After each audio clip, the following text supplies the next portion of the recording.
حضرت غازی عباس علمدار کی شہادت کا دن ہے، ان کی شجاعت اور ان کا مرتبہ اور ان کا مقام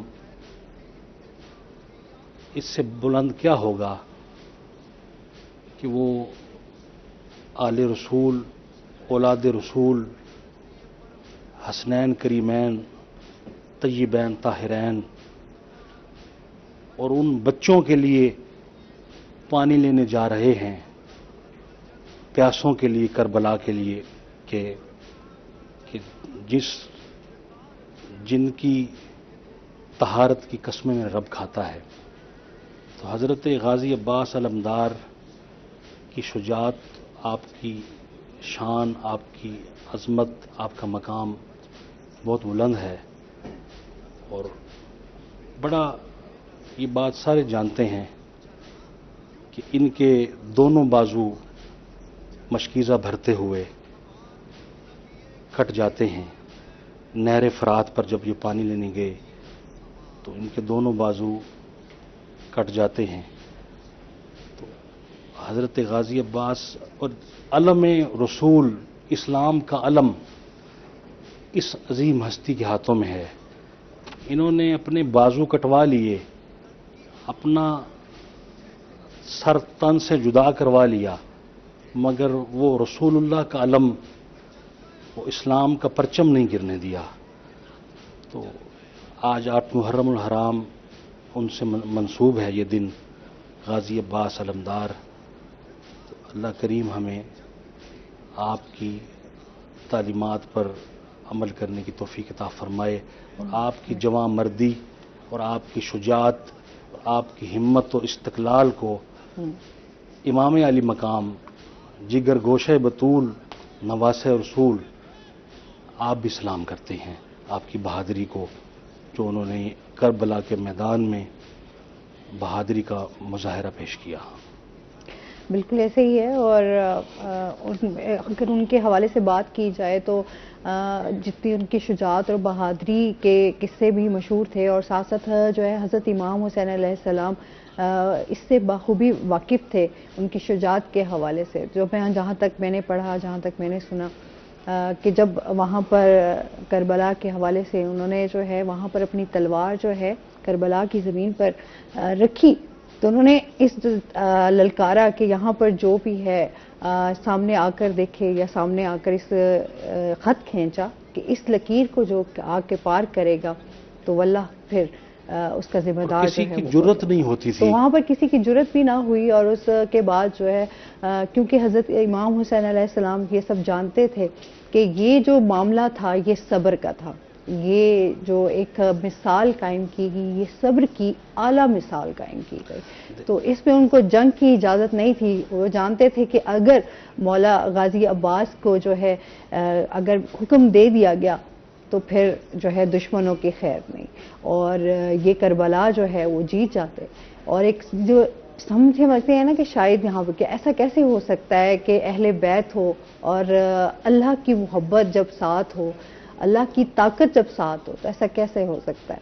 تو یزید پر لعنت بے شمار، اور آپ دیکھیں کہ یزید کا تو نام و نشان بھی نہیں، اور آج بھی جو ہے وہ ذکر حسین بلند ہے اور ہمیشہ بلند رہے گا۔ وہ کہتے ہیں سارا زمانہ کہے گا ہمارے ہیں حسین، تو اس میں کوئی شک نہیں ہے۔ اس کے ساتھ ہی جو ہے آپ جی سسٹرز ہمارے ساتھ موجود ہیں۔ اچھا، جس طرح ہم اہل بیت کی بات کرتے ہیں تو ذیشان صاحب اس حوالے سے ہمیں بتائیے کہ ان سے جو محبت کا اظہار جو ہے وہ کیسے کر سکتے ہیں، اور قرآن پاک میں اور حدیث کے مطابق جو ہے میں چاہوں گی کہ اس حوالے سے اس پہ روشنی ڈالیے گا۔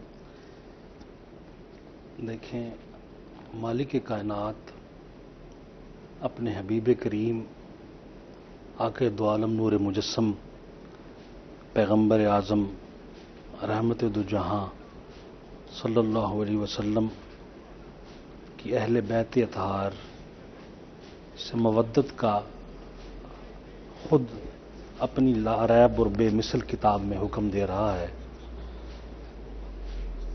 قرآن مجید کی آیت شان اہل بیت میں ہے، الا المودۃ فی القربا کا جو مقام اہل بیت اطہار سے مودت کرنے کا میرے رب کریم نے عطا فرمایا اور حکم دیا ہمیں. مودت اور محبت میں فرق ہے. محبت بندہ جس سے کرتا ہے اس کے بغیر رہا جا سکتا ہے. مودت وہ چیز ہے کہ دیکھیں مچھلی پانی سے محبت نہیں کرتی. مچھلی کو پانی سے محبت نہیں ہے، مچھلی پانی سے مودت کرتی ہے. اگر مچھلی کو پانی سے ہم نکال دیں تو وہ مر جائے گی. تو ہمیں حکم دیا گیا کہ نبی کے قریبیوں سے مودت کریں. مطلب ہمارے ایمان کا جزو لازم ہے کہ ہم نبی کریم آقا علیہ الصلوۃ والسلام کی اہل بیت اطہار سے مودت سے بہت بڑھ کے اگلا رشتہ مودت کا ہے، اس کا حکم دیا گیا ہے. اللہ نے ہمیں فرمایا کہ مودت کریں میرے نبی کے قریبیوں سے. اور مطلب ہماری روح اور ہمارے ایمان کا بنیادی جزو حسنین کریمین کی محبت ہے، ان کی مودت ہے.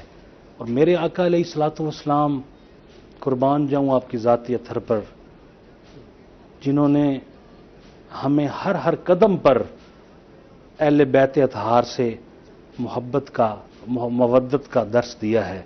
آقا علیہ الصلوۃ والسلام خود کتنا پیار کرتے ہیں حسنین کریمین پہ. قربان جاؤں، حسنین کے دو نین پر سو نین تصدق. سو نین تو کیا چیز ہیں، کونین تصدق. تو حسنین کریمین سے میرے نبی کریم آقا علیہ الصلوۃ والسلام خود اتنا پیار کرتے ہیں کہ آقا علیہ الصلوۃ والسلام جب آپ کی ولادت باسعادت ہوئی 5 شعبان المعظم کو، تو آقا علیہ الصلوۃ والسلام اپنے نواسے کو اٹھاتے ہیں اور گلو ناز چومتے ہیں. اور جبریل جہاں ولادت کی مبارک بات دیتا ہے، وہاں یہ بھی خبر دیتا ہے مخبر صادق کو کہ اس پیارے کو، آپ کے لاڈلے کو، کرب و بلا کے میدان میں جس گلو میں ناز کو اب چوم رہے ہیں، یہاں خنجر و تلواریں چلیں گی. تو آقا علیہ الصلوۃ والسلام کی آنکھوں سے آنسو رواں ہوتے ہیں.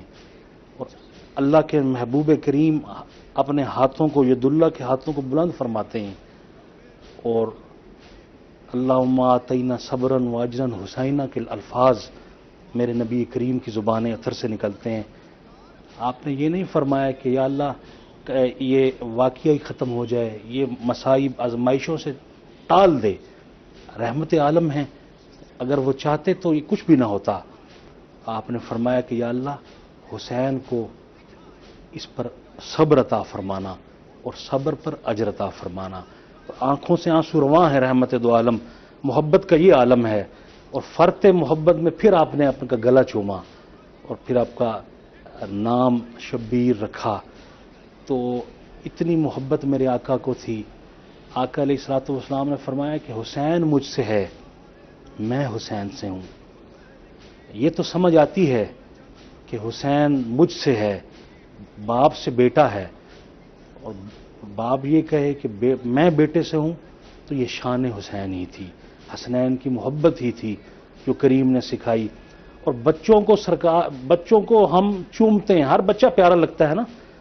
تو میرے آقا علیہ الصلوۃ والسلام حسنین کریمین کو چومتے بھی تھے اور سونگھا بھی کرتے تھے. آپ فرماتے تھے کہ یہ جنت کے پھول ہیں، ان سے مجھے جنت کی خوشبو آتی ہے.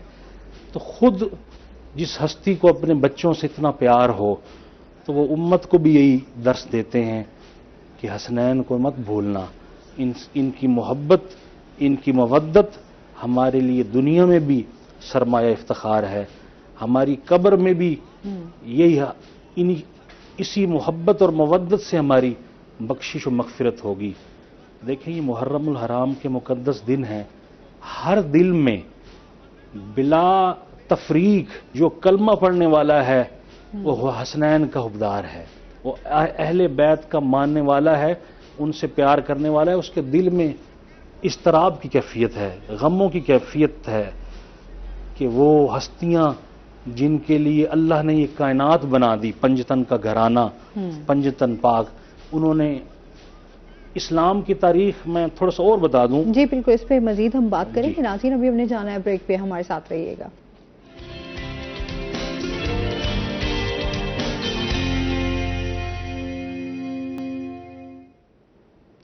ویلکم بیک ناظرین، روہی ایئرٹیل میں آپ کو خوش آمدید کہتے ہیں. جی دیکھیں، اہل بیت کی عظمت و شان کی بات ہو رہی تھی تو رحمت دو عالم صلی اللہ علیہ وسلم نے فرمایا کعبے کا دروازہ پکڑتے ہوئے کہ میرے اہل بیت کی مثال حضرت نوح علیہ السلام کی کشتی کی مانند ہے.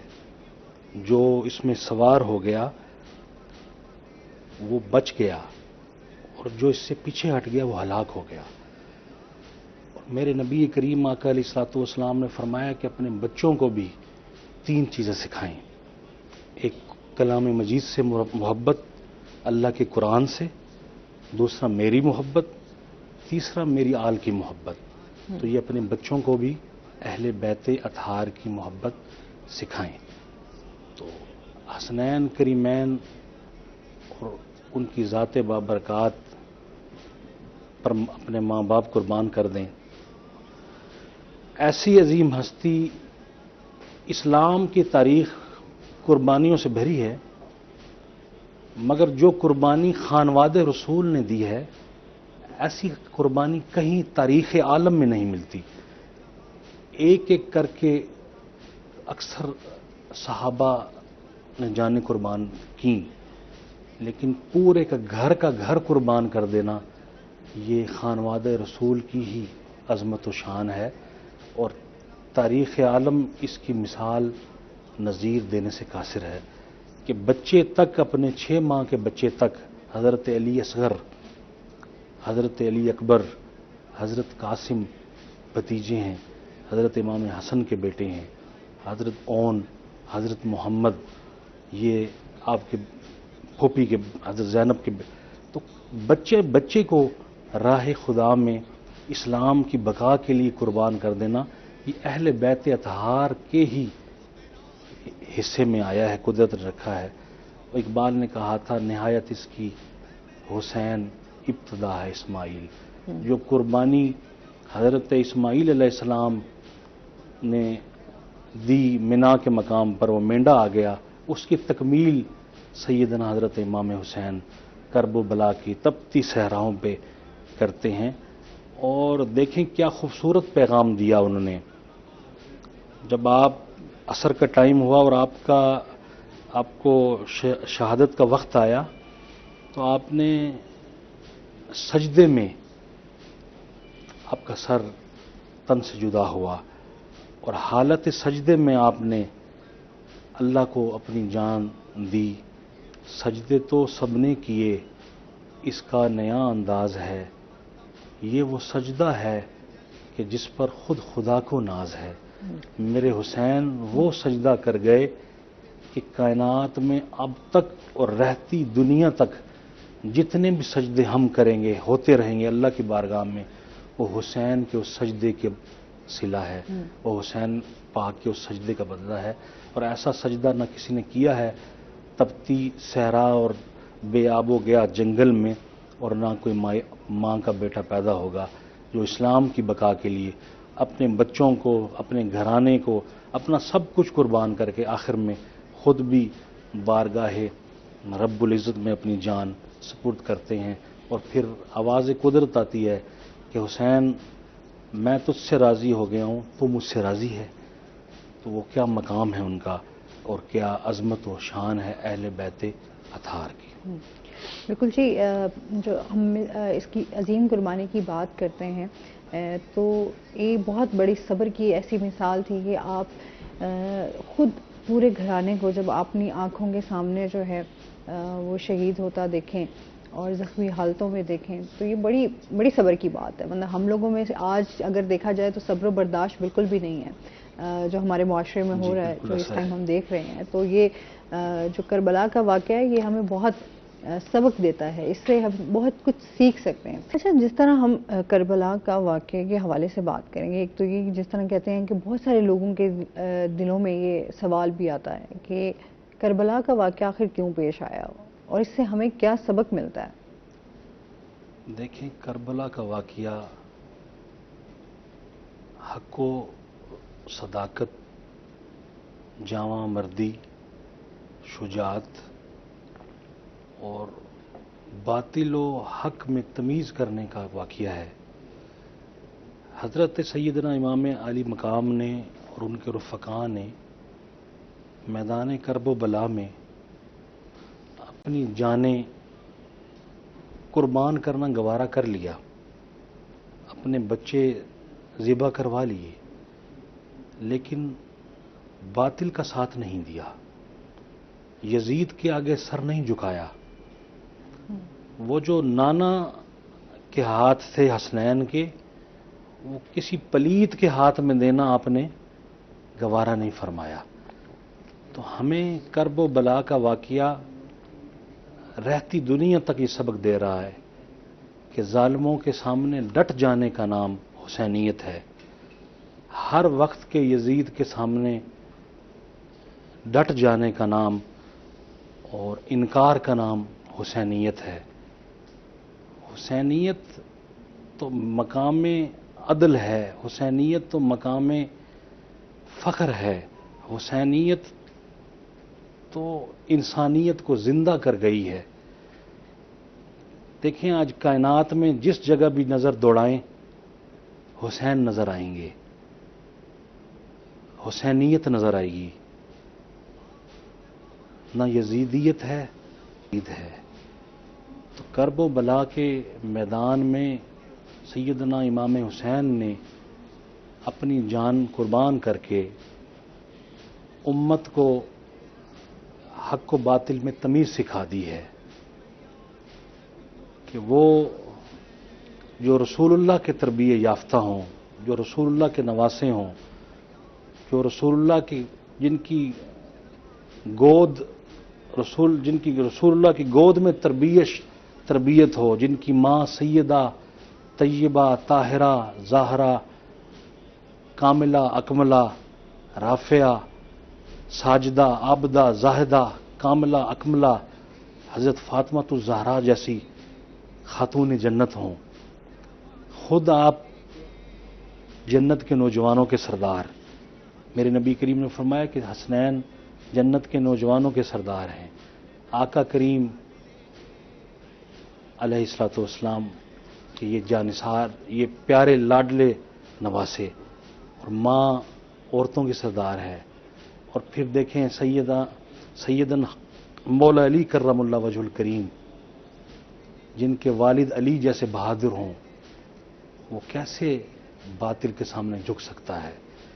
تو حسینیت حق و باطل میں تمیز کا نام ہے، اور جہاں بھی کہیں حق و باطل کا دنیا میں معاملہ پیش آئے گا، حسین زندہ باد ہوگا، حسینیت زندہ رہے گی، اور رہتی دنیا تک حضرت امام حسین اور ان کی کارنامے زندہ رہیں گے، اور ان کو پوری دنیا انسانیت سلام پیش کرتی رہے گی۔ بالکل جی، اس میں تو کوئی شک ہی نہیں ہے۔ اور پھر ساتھ ساتھ اگر ہم بات کریں ان کے شجاعت، ان کی بہادری اور ان کی جو اسلامی خدمات ہیں، اسلامی تعلیمات ہیں، وہ بے شمار ہیں۔ اور جس طرح آپ نے بھی بات کی تھی کہ اسلام زندہ ہوتا ہے ہر کربلا کے بعد، اور اسلام کے حوالے سے بات کریں تو بہت زیادہ چیزیں جو ہے ہماری اس پہ واضح ہوتی ہیں۔ اس کے ساتھ ساتھ ان کی سخاوت، ان کا صبر، یہ بہت ہم دیکھتے ہیں۔ جن کی تربیت دیکھیں اس ماں سے ہو رہی ہے کہ دروازہ بجتا ہے، آواز دینے والا کہتا ہے کہ میں بھوکا ہوں، سائل ہوں، تو ایک روٹی ہوتی ہے، بچے بھی چھوٹے چھوٹے حسنین بیٹھے ہیں، مولا علی بھی بیٹھے ہیں، سیدہ زہرا ہیں، تو تربیت دیکھیں، وہ سائل کو وہ اپنی روٹی اٹھا کے دے دیتے ہیں، پھر دوسرے دن سارا دن فاقے سے گزرا، پھر دوسرے دن پھر دستک ہوتی ہے، پھر وہ روٹی دیتے ہیں، پھر تیسرے دن۔ تو سخاوت ان کے گھر کی ہے، یہ اہل بیت اطہار کا خاصہ ہے۔ سید ویسے کہتے ہیں سخی ہوتا ہے، تو سیدہ زہرا کے در سے ہی ساری کائنات کھا رہی ہے، تو یہ سخاوت جن کو تربیت ماں دے رہی ہے بانٹنے کی، خود بھوکا رہ کر کسی سائل کا پیٹ بھرنے کی، پھر حضرت امام حسین کی سخاوت کے کیا کہنے ہیں، ان کا صبر، ان کا کیا کہنا ہے. وہ صبر و استقامت کے انہوں نے وہ مثال پیش کی کرب و بلا میں کہ تاریخ عالم ایسی مثال پیش نہیں کر سکتی. بالکل جی، ساری رات قرآن مجید کی تلاوت کر رہے ہیں. بالکل جی، اس میں مزید ہم بات کریں گے. ناظرین ابھی ہم نے جانا ہے بریک پہ، ہمارے ساتھ رہیے گا.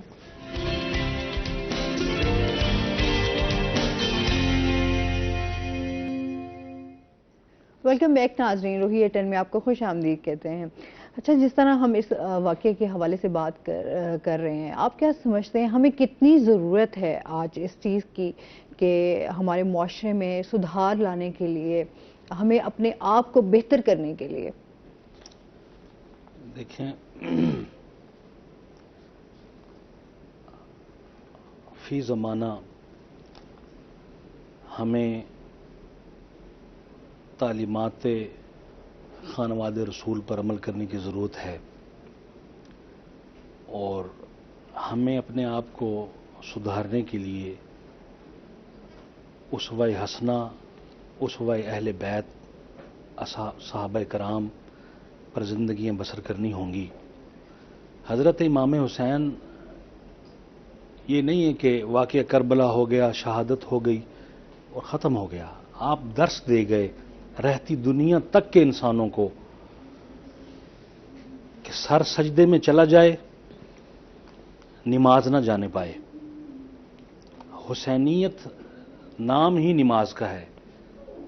امام حسین درس دے گئے کہ نیزے کی نوک پہ آپ کا سر ہو، کلام مجید کی تلاوت نہ چھوٹنے پائے. تو رہتی دنیا کے مسلمانوں کو یہ پیغام نواسہ رسول کا ہے، شہدائے کربلا کا ہے کہ سب کچھ قربان کر دیں، اللہ اور اس کے رسول کی جہاں حکم آ جائے وہاں اپنا تن من دھن اسلام کے لیے قربان کر دیں، اور اللہ اور اس کے رسول کا ذکر کبھی مت چھوڑیں. تو یہ درس دے گئے، نماز کبھی مت چھوڑیں، کلام مجید کی تلاوت اگر نیزے پر بھی سر چلے جائیں تو نہ چھوڑیں. تو یہ درس انسانیت حضرت امام حسین نے ہمیں دیا ہے، اور وہ رہتی دنیا تک رہے گا. حسینی وہی ہے جو ان کی تعلیمات پر عمل کرتا ہے، اپنی زندگی کے ہر معاملے کو ان کو اسوہ بنا کر، حسینیت کو معیار بنا کر وہ اپنی زندگی کے تمام معاملات کو ان میں سے بسر کرتا ہے. تو یہ درس کربلا یہی ہے کہ جو وہ کر گئے وہ کام حسین کا زندہ ہے. تو آپ نے نیزے کی نوک پہ بھی قرآن مجید، ایک روایت میں آتا ہے کہ وہ کسی نے غلط آیت پڑھی تو حضرت امام حسین کا سر نیزے پہ ہے، نیزے کی سنان بن انس کے نیزے کی نوک پہ ہے، اور آپ نے فرمایا یہ نہ سمجھ لینا کہ حسین شہید ہو گیا، قرآن مجید صحیح پڑھو.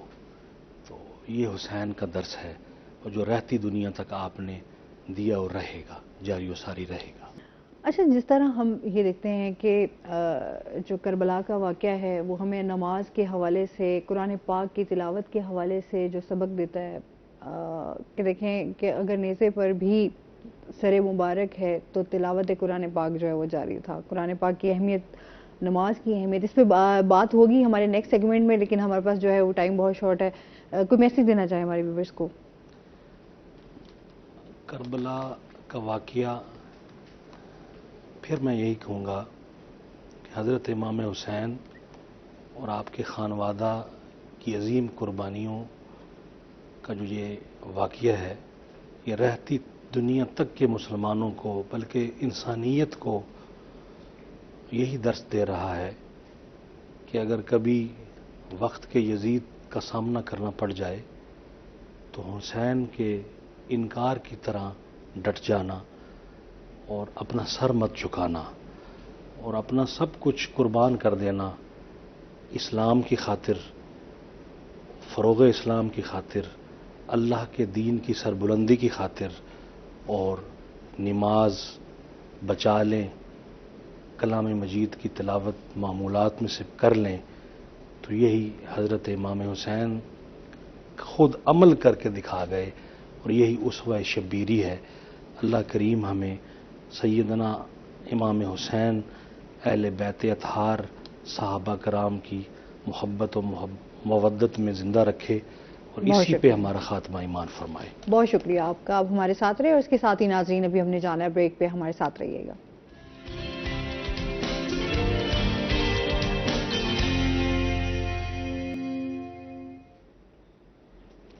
ویلکم بیک ناظرین، روہی ایٹن میں آپ کو خوش آمدید کہتے ہیں، اور بریک کے بعد ہمارے ساتھ گیسٹ موجود ہیں۔ جی ہمارے ساتھ ہیں جی قاری عبدالماجد نقشبندی صاحب، السلام علیکم، کیسے ہیں آپ؟ ٹھیک ٹھاک ہیں؟ ویلکم کرتے ہیں اپنے شو میں آپ کو، آپ کا بلانے کا تھینک یو۔ اور اس کے ساتھ ہی جو ہے ہمارے ساتھ جو ہے نوحہ خان موجود ہیں، حسنین آپتی۔ اچھا جی، آج جس طرح محرم کے حوالے سے بات ہو رہی ہے، ہم ساتھ ساتھ جو ہے محرم کی اہمیت پر سب سے پہلے جو ہے وہ بات کر لیتے ہیں۔ قاری صاحب کیا کہنا چاہیں گے محرم کے مہینے کی اہمیت کے حوالے سے؟ نحمدہ و نصلی علی رسولہ الکریم، بسم اللہ الرحمن الرحیم۔ محرم اسلامی سال کا پہلا مہینہ ہے، اور اللہ تبارک و تعالی کی اس میں حکمت ہے کہ اسلامی سال کے پہلے مہینے میں بھی شہادتیں تھیں اور اسلامی سال کے آخری مہینے میں بھی شہادتیں ہیں۔ پہلے مہینے میں یکم کو حضرت عمر رضی اللہ تعالیٰ عنہ، اور 10 کو تو آپ کو پتہ ہے شہادت سیدنا حسین رضی اللہ تعالیٰ عنہم اور ان کے ساتھی، ان کے عزیز و قارب 72 رفقا اس دن شہید ہوئے۔ محرم کو عربی میں المحرم کہا جاتا ہے، یہ حرمت سے ہے، یعنی محترم اور معتبر مہینہ۔ اور اللہ تبارک و تعالیٰ نے مہینے بنائے، اور لوح محفوظ میں 12 مہینے یہ موجود ہیں شروع سے ہی، اور ان میں سے اللہ تعالیٰ نے 4 مہینے معتبر بنائے۔ جس طرح اللہ تعالیٰ نے بعض تلک الرسل فضلنا بعضهم، کہ اللہ تعالیٰ نے بعض انبیاء کو بعض انبیاء پر فوقیت دی، بعض دینوں کو بعض دینوں پر فوقیت دی، بعض راتوں کو بعض راتوں پر فوقیت دی، تو اسی طرح اللہ تعالیٰ نے مہینوں کو بھی بعض مہینوں میں فوقیت دی۔ تو حرمت والے ہی 4 مہینے، 3 مہینے تو لگاتار ہیں، ذوالقعدہ، ذوالحجہ اور محرم، اور ایک ہے رجب۔ ان 4 مہینوں میں اللہ تبارک و تعالیٰ نے قتل و غارت گری سے اور دوسری چیزوں سے، لڑائی سے، جھگڑے سے منع کیا، اور عرب بھی ان کا احترام کرتے تھے کہ ان 4 مہینے میں لڑائی، قتل و غارت اور دوسری چیزوں سے پرہیز کیا کرتے تھے۔ تو محرم حرمت سے ہے، عزت اور احترام والا مہینہ ہے، اور اللہ تبارک و تعالیٰ کی طرف سے سال کا آغاز بھی اسی مہینے میں ہوتا ہے، اور یہ وہ مہینہ ہے، اس میں یوم عاشور ہے۔ یوم عاشور جو ہے یہ سابقہ انبیاء علیہ الصلوۃ والسلام کے دور سے چلا آ رہا ہے۔ آپ صلی اللہ علیہ وسلم جب مکہ میں تھے تو آپ یوم عاشور کا روزہ رکھا کرتے تھے، 10 محرم کا روزہ رکھا کرتے تھے، جس کو یوم عاشور، یوم کہتے ہیں دن کو، عاشورہ کا معنی 10، یعنی کہ 10واں دن۔ تو اللہ تبارک و تعالیٰ نے قرآن پاک میں بھی، مفسرین کہتے ہیں کہ سورج والفجر جو ہے، والفجر ولیال عشر، سورت والفجر جو ہے یہ اللہ تبارک و تعالی نے یکم محرم الحرام کی صبح کی قسم کھائی ہے، والفجر کہ مجھے صبح کی قسم ہے۔ تو مفسرین کہتے ہیں کہ یہ محرم کی پہلی صبح کی قسم ہے، اور آگے اللہ تعالیٰ فرماتا ہے ولیال عشر کہ مجھے ان 10 راتوں کی بھی قسم ہے۔ تو مفسرین کہتے ہیں کہ یہ 10 راتیں پہلی محرم کی پہلی 10 راتیں ہیں جس کی اللہ تبارک و تعالی نے قسم کھائی ہے۔ اور آپ صلی اللہ علیہ وسلم جب مدینہ گئے ہجرت کر کے تو وہاں پر یہود آباد تھے، تو آپ نے دیکھا کہ یہود جو ہیں وہ محرم کو، یوم عاشور کو روزہ رکھتے ہیں۔ تو آپ صلی اللہ علیہ وسلم نے پوچھا بھائی تم اس دن کیوں روزہ رکھتے ہو، کیا وجہ ہے؟ تو انہوں نے کہا کہ یہ یوم عاشور ہے، محرم کی 10 تاریخ ہے، اس دن اللہ تبارک و تعالی نے ہمیں فرعون سے نجات دی تھی اور ہمارے لیے دریا سے راستہ بنا دیا تھا، اور ہم دریا پار ہو گئے تھے اور فرعون اس میں غرق ہو گیا تھا۔ تو اس شکرانے کے طور پر ہم اس کو عید کے طور پر مناتے ہیں اور ہم اس دن روزہ رکھتے ہیں۔ تو آپ صلی اللہ علیہ وسلم نے فرمایا کہ یہود روزہ رکھتے ہیں مسلمانوں، تو موسیٰ علیہ السلام ہمارے بھی نبی تھے، تو ہمیں بھی یوم عاشور کے دن روزہ رکھنا چاہیے۔ تو پھر کسی نے کہا یا رسول اللہ یہ تو پھر ان سے مشابہت ہو جائے گی کہ وہ بھی روزہ رکھتے ہیں ہم بھی روزہ رکھتے ہیں۔ تو آپ صلی اللہ علیہ وسلم نے فرمایا کہ لوگوں اگر اگلے سال میں زندہ رہا تو پھر میں 9 اور 10 کا روزہ رکھوں گا، یعنی کہ 2 روزے رکھیں گے، ہم ان سے جدا ہو جائیں گے، ہماری ان کے ساتھ مشابہت ختم ہو جائے گی۔ تو آپ صلی اللہ علیہ وسلم نے فرمایا کہ جو یوم عاشور کا روزہ رکھتا ہے اللہ تبارک و تعالی اس کے پچھلے 1 سال کے گناہ معاف فرما دیتا ہے، اور فرمایا کہ یوم عاشور، آپ صلی اللہ علیہ وسلم سے پوچھا گیا یا رسول اللہ رمضان کے روزے تو فرض ہیں، اس کے علاوہ ہم کس مہینے میں روزے رکھیں، کس مہینے میں زیادہ ثواب ملے گا، کس مہینے میں زیادہ فضیلت ہے؟ تو آپ صلی اللہ علیہ وسلم نے فرمایا کہ محرم میں روزے رکھیں، رمضان کے بعد سب سے زیادہ ثواب محرم کے روزوں کا ہے۔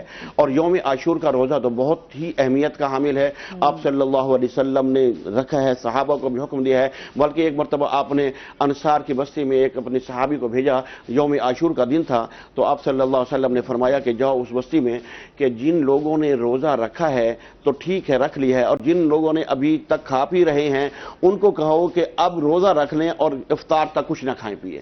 یعنی کہ اتنی اہمیت آپ صلی اللہ علیہ وسلم نے اس یوم عاشور کی دی۔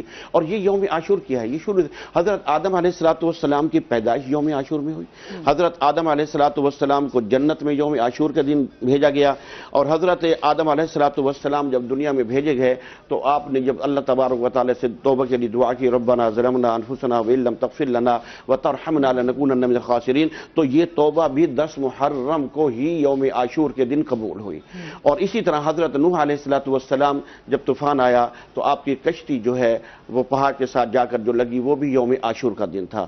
حضرت یونس علیہ السلام کو مچھلی کے پیٹ سے جب نجات ملی، آپ نے دعا کی لا الہ الا انت سبحانک انی کنت من الظالمین، اے اللہ تیرے سوا تو کوئی ہے ہی نہیں، معاف کرنے والا تو ہی ہے، تو وہ بھی یوم عاشور کا دن تھا۔ اور اسی طرح حضرت ابراہیم علیہ السلام پر جب آگ گلزار ہوئی وہ بھی یوم عاشور کا دن تھا۔ حضرت عیسیٰ علیہ السلام اور حضرت ادریس علیہ السلام کو جب آسمانوں پر اٹھایا گیا تو وہ بھی یوم عاشور کا دن تھا۔ اور اسی طرح حضرت عیسیٰ علیہ السلام کو بھی اسی دن آسمان پر اٹھایا گیا، حضرت موسیٰ علیہ السلام کو بھی اسی دن دریا سے پار ہوئے اور فرعون کی قوم غرق ہو گئی، نجات کا دن ملا۔ تو یہ یوم عاشور شروع سے ہی بہت اہمیت کا حامل ہے۔ اس دن اکثر انبیاء علیہ السلام کو بعض مصیبتوں سے، پریشانیوں سے نجات ملی اور اللہ تبارک و تعالی نے ان کو نجات دی۔ اور پھر یہ یوم عاشور کا ہی دن تھا اور اس محرم کے ہی دن تھے کہ اللہ تبارک و تعالی نے انبیاء علیہ السلام کے بعد اس دن کی اہمیت کے لیے حضرت حسین رضی اللہ تعالی عنہ کی شہادت بھی اسی دن ہوئی، جس کی بہت بڑی اہمیت ہے اور بہت بڑی اہمیت کا حامل ہے۔ تو یہ مہینہ ہمارے لیے بہت محترم ہے، عزت و احترام والا ہے۔ اس مہینے میں شہادتیں ہیں، یوم عاشور ہے، اور سب سے بڑی جو ہے وہ شہادت سیدنا حسین رضی اللہ تعالی عنہ، کہ اللہ تبارک و تعالی نے حضرت حسین رضی اللہ تعالی عنہ کو جو شہادت دی وہ اس یوم عاشور والے دن دی، جو بہت ہی اہمیت اور برکت والا دن ہے اور بہت ہی اہمیت اور برکت کا حامل ہے۔ اچھا، جس طرح ہم محرم کی اہمیت اور فضیلت پہ بات کر رہے ہیں، ساتھ ساتھ ہم آ جاتے ہیں کہ جو مدینہ سے سفر سٹارٹ ہوا کربلا تک، اس کے حوالے سے بتائیے گا۔ اصل میں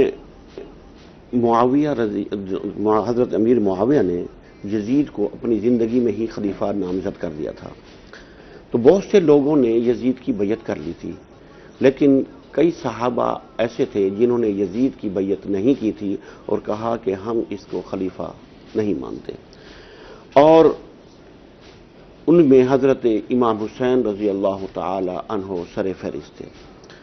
اور جب امیر معاویہ کی وفات ہو گئی اور اس کے بعد یزید خلیفہ بنا تو اس نے بیعت کے لیے سب کو حکم دیا کہ آپ میری بیعت کریں، تو حضرت حسین رضی اللہ تعالی عنہ نے اس بیعت سے انکار کر دیا۔ اس کے بعد کوفہ میں سے لوگوں نے حضرت حسین رضی اللہ تعالی عنہ کو خطوط لکھے، اور اتنے خطوط تھے جس کی تعداد تاریخ میں تقریباً 70,000 خطوط، کہ ہم یزید کی بیعت نہیں کرتے، آپ ہمارے خلیفہ ہیں، آپ آ جائیں، ہم آپ کے ہاتھ پر بیعت کرتے ہیں۔ تو 70,000 خطوط کو دیکھ کر حضرت حسین رضی اللہ تعالی عنہ نے تیاری شروع کی، اور سب سے پہلے آپ نے حضرت مسلم بن عقیل اپنے چچا زاد بھائی کو کوفہ بھیجا کہ جاؤ دیکھو صورتحال کیا ہے۔ حضرت مسلم بن عقیل رضی اللہ تعالی عنہ جب کوفہ پہنچے تو تمام کوفے والوں نے حضرت مسلم بن عقیل کے ہاتھ پر حضرت حسین رضی اللہ تعالی عنہ کے لیے بیعت کی کہ آپ انہیں بلائیں، ہم آپ کے ہی ساتھ ہیں، اور تقریباً 70,000 خطوط بھی لکھے جا چکے تھے۔ تو حضرت مسلم بن عقیل رضی اللہ تعالی عنہ نے پھر وہاں سے خط لکھا کہ کوفہ کے حالات بالکل آپ کے حق میں ہیں اور تمام کوفہ والے آپ کی ہی بیعت کریں گے اور آپ کو ہی خلیفہ مانیں گے، لہذا آپ وہاں سے چلیں۔ تو حضرت حسین رضی اللہ تعالی عنہ نے جب حضرت مسلم بن عقیل کا خط پہنچا تو آپ نے کہا کہ چلو ہم کوفے کے لیے چلتے ہیں، تو آپ نے اپنے عزیز و اقارب کو، رشتہ داروں کو، بہن بھائیوں کو، بیویوں کو، بچوں کو، سب کو ساتھ لیا اور وہاں سے روانہ ہوئے۔ یہ اور بات ہے کہ وہاں پر کچھ لوگوں نے آپ رضی اللہ تعالی عنہ کو، امام حسین کو روکا کہ آپ نہ جائیں کوفہ میں، کیونکہ یہ وہی کوفے والے ہیں جنہوں نے بعد میں آپ کے والد حضرت علی رضی اللہ تعالی عنہ علیہ الصلوۃ والسلام کے ساتھ غداری کی تھی، تو آپ ابھی نہ جائیں۔ اگر آپ جانا چاہتے ہیں تو اکیلے چلے جائیں، لیکن 70,000 خطوط کو دیکھتے ہوئے اور حضرت مسلم بن عقیل رضی اللہ تعالی عنہ کے خط کو دیکھتے ہوئے آپ نے کہا نہیں، میں جا رہا ہوں اور مجھے انہوں نے بلایا ہے اور وہ لوگ میرے ساتھ ہیں۔ تو آپ وہاں سے روانہ ہوئے اور جیسے ہی روانہ ہوئے تو جب یزید کو پتہ چلا کہ مسلم بن عقیل رضی اللہ تعالی عنہ کے ہاتھ پر حضرت حسین رضی اللہ تعالی عنہ کے لیے بیعت ہو چکی ہے، تو اس نے ابن زیاد کو کوفے کا گورنر بنا کر بھیجا۔ وہ ایک ظالم آدمی تھا اور سخت ترین بندہ تھا، تو اس نے کوفے میں آتے ہی لوگوں کو ڈرایا دھمکایا اور ان کو قتل کی دھمکیاں دیں، ان کی اولادوں کو مارنے کی دھمکیاں دیں۔ تو آج بھی ایسے ہی ہو رہا ہے، پہلے بھی ایسے ہوتا تھا کہ ڈرایا دھمکایا جاتا تھا۔ لوگ پھر کچھ ڈر گئے، کچھ بیچارے ایک طرف ہو گئے، تو پھر وہ لوگ اپنے گھروں میں قید ہو کر رہ گئے اور باہر نہیں نکلے، اور جو بھی حضرت حسین رضی اللہ تعالی عنہ کے لیے بات کرتا تھا وہ اس کو قتل کروا دیتا تھا، یعنی کہ شہید کروا دیتا تھا۔ تو لوگ ڈر گئے۔ حضرت مسلم، یہاں تک کہ حضرت مسلم بن عقیل رضی اللہ عنہ، اتنا وقت نہیں ہے کہ تفصیل سے زیادہ بیان کیا جائے، حضرت مسلم بن عقیل رضی اللہ تعالی عنہ کو بھی پکڑ کر ان کو قید کر کے ان کو پھر شہید کیا گیا، اور اتنی بے دردی کے ساتھ شہید کیا گیا کہ جس کی تاریخ میں مثال بھی نہیں ملتی۔ اور حضرت مسلم بن عقیل جب شہید ہو گئے تو حضرت مسلم بن عقیل کی شہادت کی خبر آپ کو راستے میں ملتی ہے، تو آپ رضی اللہ تعالی عنہ نے اپنے رفقا سے مشورہ کیا کہ اب کیا کیا جائے۔ تو حضرت مسلم بن عقیل رضی اللہ تعالی عنہ کے بیٹے کھڑے ہو گئے اور کہا کہ اے چچا جان، ہم تو اپنے والد کا بدلہ لیے بغیر واپس نہیں جائیں گے، اور خاندان کے لوگوں نے بھی تقریباً یہی مشورہ دیا کہ آپ کوفہ چلتے ہیں اور وہاں جا کر حالات دیکھتے ہیں کہ کیا حالات ہیں۔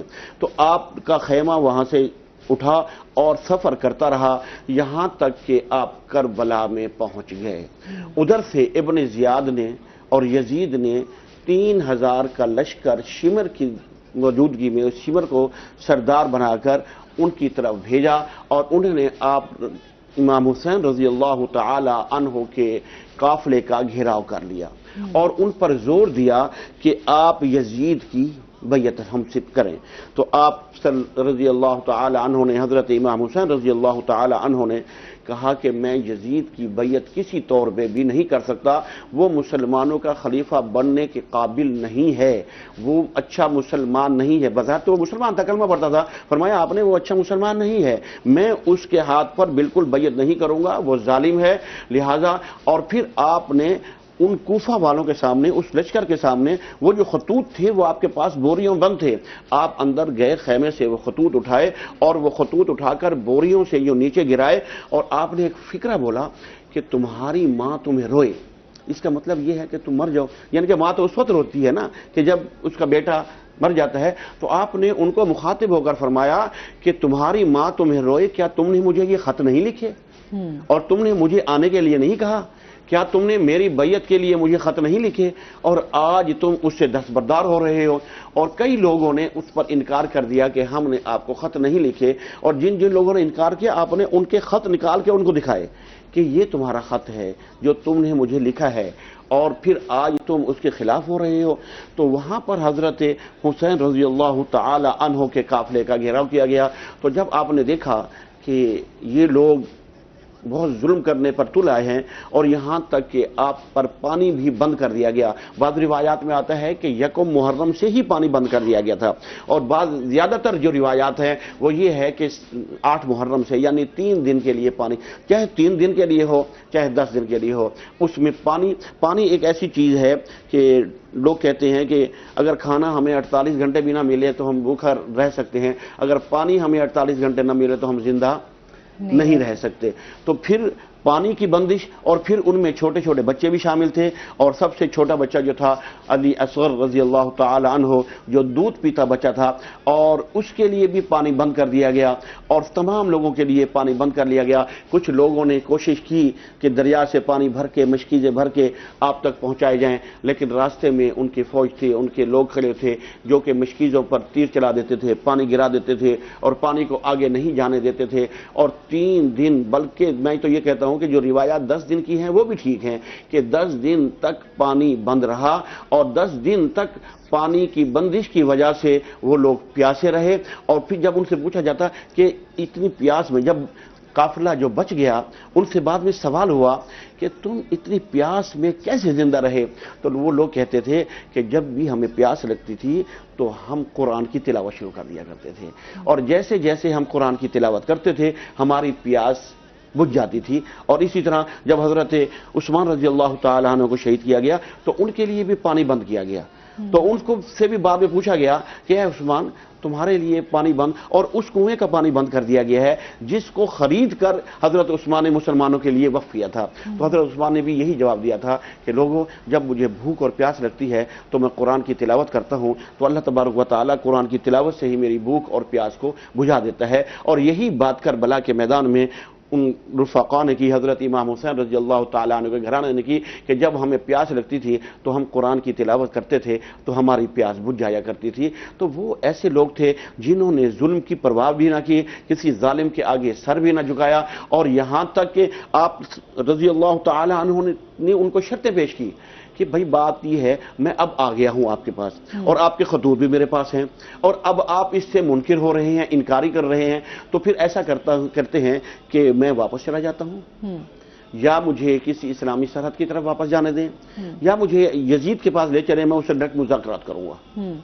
تو لیکن کیا مصلحت تھی، کیا نہیں تھی، ان لوگوں نے جو اس وقت قافلہ وہاں موجود تھا انہوں نے تینوں شرطیں ماننے سے انکار کر دیا، اور ایک ہی شرط پر زور دیا کہ آپ یزید کے لیے ہمارے ہاتھ پر بیعت کریں تو پھر ہم آپ کو چھوڑیں گے۔ لیکن حضرت امام حسین رضی اللہ تعالی عنہ نے یزید کے لیے بیعت نہیں کی، اور آپ نے شہید ہو جانا گوارا کیا، اور یہاں تک کہ پھر ان لوگوں نے جنگ کا اعلان کر دیا۔ اب ادھر 3000 کا لشکر ہے، اور ادھر چند 72 میں جو 72 لوگ ساتھ گئے تھے ان میں خواتین بھی تھیں، بچے بھی تھے، مرد کتنے ہوں گے، 30 ہوں گے، 40 ہوں گے، اس سے زیادہ، اور 3000 کا لشکر، ادھر سے 40,000 کا لشکر۔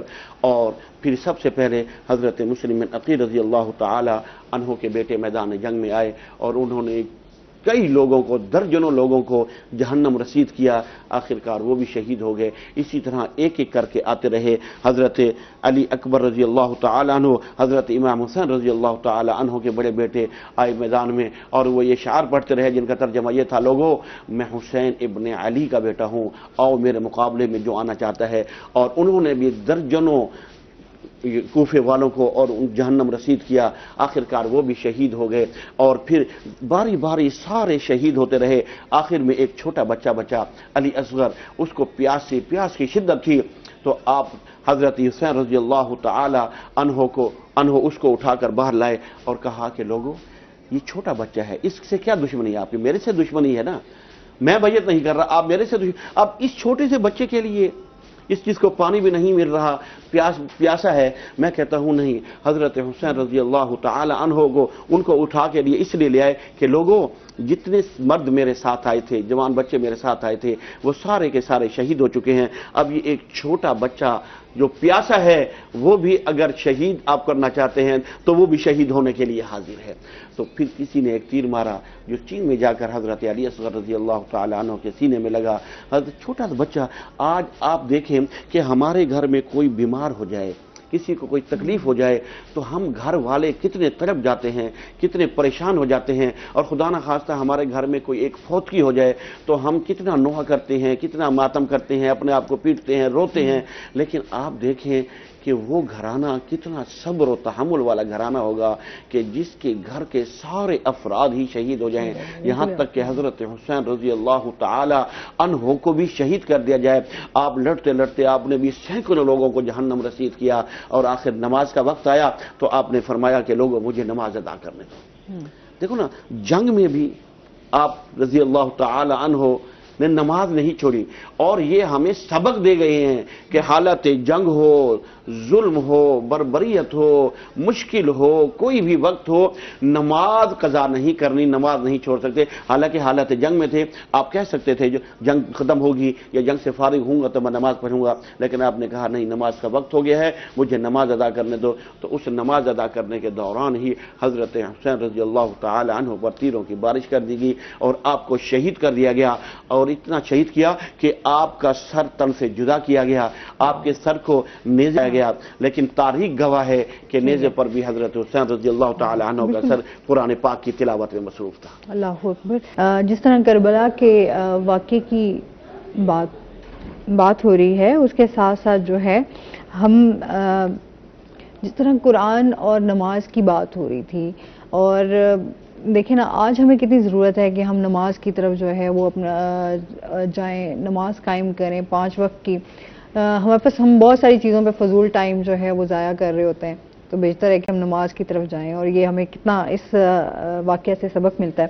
اس کے ساتھ جو ہے ہم تذکرہ شان حسین پہ بھی لازمی بات کریں گے، اس حوالے سے آپ کیا کہیں گے؟ حضرت حسین رضی اللہ تعالی عنہ آپ صلی اللہ علیہ وسلم کے نواسے، آپ کی بیٹی، پیاری بیٹی حضرت فاطمہ الزہرا رضی اللہ تعالی عنہ، جس کا نکاح آپ نے اپنے چچا زاد حضرت علی رضی اللہ تعالی عنہ سے کیا، تو سب سے پہلے آپ کا نواسے حضرت حسن رضی اللہ تعالی عنہ پیدا ہوئے۔ جب حسن پیدا ہوئے تو آپ صلی اللہ علیہ وسلم اپنی بیٹی کے گھر تشریف لے گئے اور آپ نے پوچھا، اے علی اس کا نام کیا رکھا ہے؟ تو حضرت علی رضی اللہ تعالی عنہ نے فرمایا کہ میں نے اس کا نام حرب رکھا ہے۔ حضرت علی رضی اللہ تعالی عنہ فرمایا کہ یا رسول اللہ میں نے اس کا نام حرب رکھا ہے، حرب کے معنی ہے جنگ۔ تو آپ صلی اللہ علیہ وسلم نے فرمایا نہیں، اس کا نام حرب نہیں، میں اس کا نام رکھتا ہوں حسن۔ اور اس کے بعد جب حضرت حسین رضی اللہ تعالی عنہ پیدا ہوئے تو پھر آپ تشریف لے گئے اور آپ نے فرمایا کہ میں اس کا نام رکھتا ہوں حسین رضی اللہ تعالی عنہ۔ یہ 2 نواسے آپ صلی اللہ علیہ وآلہ وسلم کی، آپ کی نرینہ اولاد چونکہ دنیا سے جا چکی تھی اور آپ کی نرینہ اولاد نہیں تھی، تو آپ صلی اللہ علیہ وسلم کو اپنے نواسوں سے بے انتہا محبت تھی، اور حضرت حسین رضی اللہ تعالی عنہ اور حضرت حسن رضی اللہ تعالی عنہ سے بے پناہ محبت کیا کرتے تھے، اور اتنی محبت کے سب سے زیادہ ایک مرتبہ حضرت حضور اکرم صلی اللہ علیہ وآلہ وسلم اپنے نواسوں کو، حضرت حسن اور حضرت حسین دونوں کو کندھے پہ بٹھا کر مدینے کی گلیوں میں جا رہے تھے، تو حضرت عمر رضی اللہ تعالی عنہ ملے، تو آپ صلی اللہ علیہ وسلم سے حضرت عمر رضی اللہ تعالی کہنے لگے، دونوں شہزادوں کو کندھوں پہ دیکھ کر، تو حضرت عمر کہنے لگے کہ کیا ہی اچھی سواری ہے، یعنی کہ سواری۔ آپ صلی اللہ علیہ وسلم نے فرمایا کہ اے عمر یہ تو نظر آ گیا کہ کیا ہی اچھی سواری ہے، کیونکہ رسول اللہ صلی اللہ علیہ وسلم میں یہ نظر نہیں آیا کہ کیا ہی اچھے سوار ہیں، آپ نے فرمایا یہ سوار بھی بہت اچھے ہیں، اور آپ صلی اللہ علیہ وسلم فرمایا سیدنا اہل الجنہ حسن اور حسین، آپ نے فرمایا کہ جنت کے لوگوں کے سردار جو ہیں وہ حسن اور حسین رضی اللہ تعالی عنہ ہوں گے۔